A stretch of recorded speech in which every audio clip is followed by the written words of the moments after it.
Passion, agitation, passion. Bienvenue chez Investir.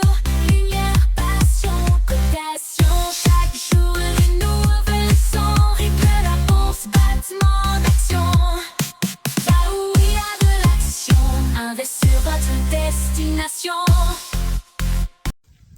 Allez, bonjour à tous, deuxième vidéo, je fais un peu un point d'étape. Là les marchés US sont arrivés et ça remonte un petit peu, hein. Le VIX, alors on était à plus, ouais, on était quasiment à 52 VIX. Là on est redescendu un peu, on n'est plus qu'à 42, ça reste quand même extrêmement haut. J'avais pas noté, mais en fait les niveaux là qu'on a actuellement, c'était des niveaux à l'époque où on était en plein Covid, hein, parce qu'en fait en octobre de l'année dernière, je vous avais dit, ouais, on est revenu à des niveaux là, mais le VIX n'était pas aussi haut à l'époque, on n'était même pas à 30. Vous imaginez, on est à 42 là de niveau. Donc un peu compliqué. Alors moi j'ai quand même acheté des dossiers, hein, beaucoup de dossiers. Là j'ai même repris un peu de Nakon. Alors d'après ce que j'ai compris, Big Ben ne verserait pas de dividendes cette année. À confirmer, mais je crois que c'est ça. Je vais aller voir sur les forums entre nous parce que ça me saoulait d'avoir l'information. Donc du coup il n'y aurait pas de dilution nouvelle. On est à 1 euro, on est penny sur le Nakon. Ah, je me dis, il y a un truc à jouer dessus. Sinon j'ai repris 2 fois de suite mon ETF Tech.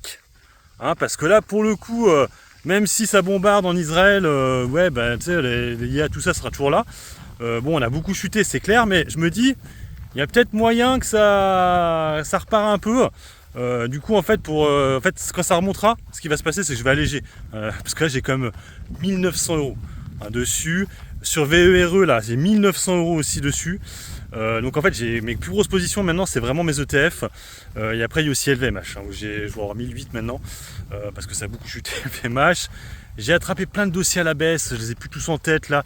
J'ai repris un peu de téléperformance, alors là aussi je fais un peu de mise à jour. Pendant le live, quelqu'un m'a parlé du Bangladesh. C'est vrai qu'il y a eu des problèmes au Bangladesh, il y a un peu des rébellions là-bas. Alors je sais pas s'il y a beaucoup, ils utilisent beaucoup, hein, de personnes qui travaillent là-bas, mais c'est peut-être dû à ça que ça s'est beaucoup effondré. Parce que je vois pas trop, mais oui, effectivement, ça peut être dû à ça. Mais là encore, je redis, franchement, les mecs, si vous prenez des IA pour faire des trucs comme ça, qu'est-ce que vous cassez les couilles d'aller mettre. Alors, je sais que la main-d'œuvre en Bangladesh est pas chère.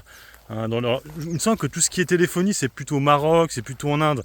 Bangladesh, ça me paraît étonnant, mais bon, peut-être. Hein. Mais c'est vrai que je voyais pas l'explication ce matin. On est même descendu à moins 10 sur téléperformance. J'en ai pris que 2. Hein. Je suis revenu à 12. Mais pour faire baisser mon Pérou, en fait, il y avait que ça à faire. Et puis, ouais, je sais même plus les dossiers que j'ai pris. Pour vous dire, j'en ai pris au Stellantis du coup, encore un petit peu. Et puis, je crois que c'est tout. Mais j'ai acheté beaucoup. Hein. J'ai acheté beaucoup, mais que des petites positions, hein, 150, 200, voilà, des petits trucs.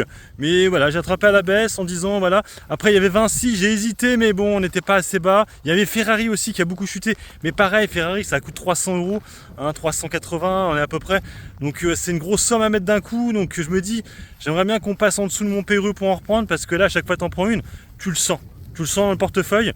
Donc voilà, et du coup j'ai coupé entièrement mon ETF immobilier, là le foncier, j'ai laissé tomber, j'ai récupéré l'argent, je vais le mettre ailleurs du coup, sur quelques trades, et puis j'irai le mettre après sur VERE et trucs comme ça. Les ETF de ce style, qui performeront quoi qu'il en soit un peu plus que cet ETF là qui avait très peu d'encours, c'est ce que je vous dis.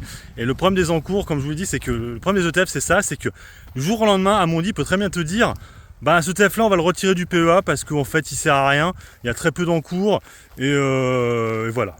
Ils peuvent, hein. C'est pas interdit, donc ils pourraient le faire, donc c'est pour ça que j'ai préféré couper. J'avais en plus-value, hein, c'est pour ça que j'ai coupé, et du coup je vais rattraper les autres ETF. J'ai hésité aussi à prendre l'ETF indien, et c'est vrai qu'on m'a dit, et c'est pas con, l'ETF japonais, parce que le Japon s'est effondré ce matin, j'avais pas vu, on était à moins 11, hein, il s'appelle le Topix PEA. Ça peut se tenter aussi, c'est vrai, j'ai pas pensé au Japon, c'est un marché que je connais un peu moins.